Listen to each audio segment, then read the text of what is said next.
Turning now to Japan, where it is now just after 9 a.m. in the morning. The rising sun providing much needed light as rescue crews are searching for survivors that are trapped beneath the rubble of what was once a shopping newsroom. Here you can see crews working on a downed building complex. A powerful earthquake struck the country's southern island of Kyushu, knocked out power to thousands of homes, damaged roads and bridges, and caused that shopping mall to a collapse. Nearly 300,000 people were told to flee to emergency shelters, while hundreds of soldiers have been deployed to assist with rescue efforts. And my next guest describes the earthquake sounding like the earth was ripping itself apart. Andrew Mitchell joins me now. He has been living in Kumamoto since 2014 and is the founder of the Kumamoto Earthquake Experience Project, and it aims to promote disaster risk awareness. Andrew, it is great to have you on the show. This is your second time experiencing an earthquake in Kumamoto. Is that right? How are you doing?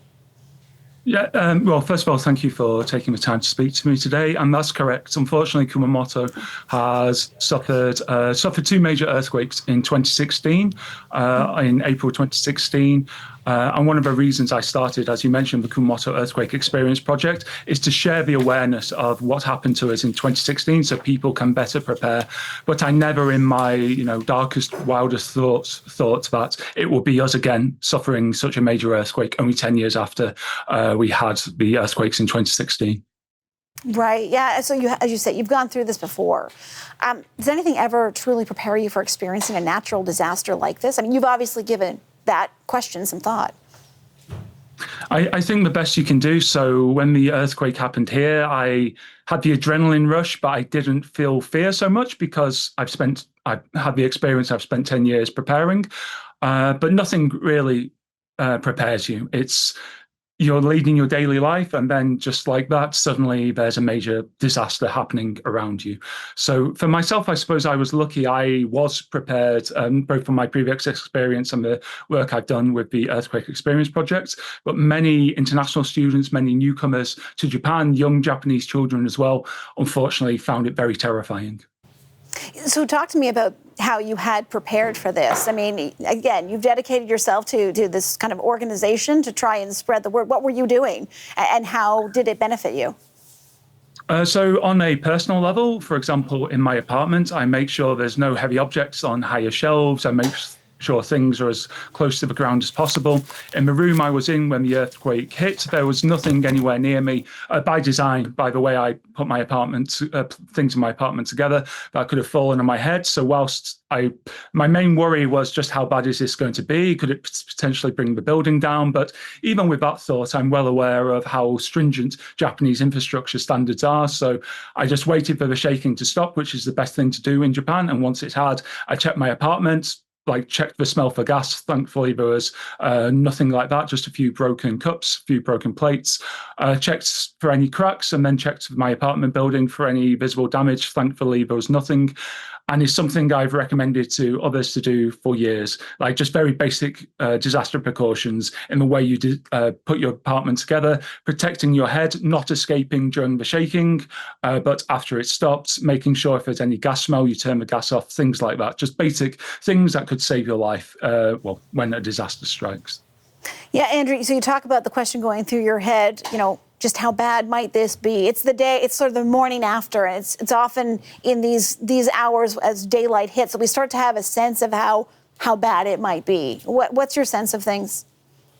So I want to make it clear, in Kumamoto City, where I live, things really aren't so bad. There was a lot of shaking, but there doesn't seem to have been too much damage. Yeah, I'm speaking to you now over Wi-Fi.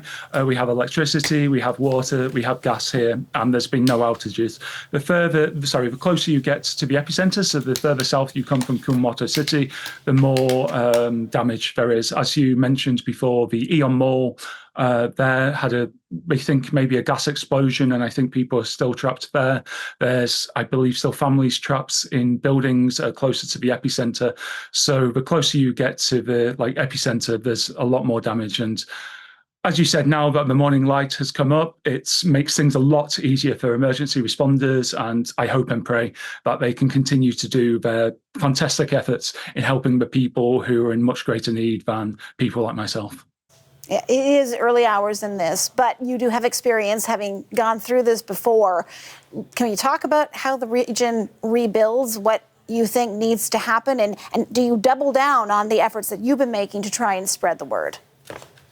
So I'll answer the second part first. And yes, I'm going to triple down on what I've been doing. It's so important that people are aware, not only foreign residents who have perhaps recently moved to Kumamoto, Japan, but also Japanese as well. It's very easy to think earthquakes will happen somewhere else and it won't affect me. And people don't prepare. And if you don't prepare, you can be not only terrified, but also be injured, if not killed. So I'm going to double down on my efforts going forward, spreading awareness of this. In terms of where does Kumamoto go from here? The only thing the only thing I care about now is just helping those people who are still trapped and making sure people don't continue to die from this point. So Kumamoto, the south of Japan, is extremely hot and humid. Yesterday, I think it was a high of 37, 38 with very high humidity. So the fear is not just getting people out of buildings, but especially vulnerable people, older people and young children, getting them into air-conditioned places where they're not going to suffer from heat stroke. So those are the main things for me, that I think should be focused on at the moment. And of course, the Japanese self-defense forces and other emergency responders are doing that. In terms of later on, it's getting things, food, water, things of comfort to people in evacuation shelters. And depending on how many homes we've lost, building temporary accommodation whilst we look into rebuilding homes in the same as we did in 2016. Andrew Mitchell, Kumamoto resident and the founder of the Kumamoto Earthquake Experience Project. I appreciate your time. Thank you. Thank you very much.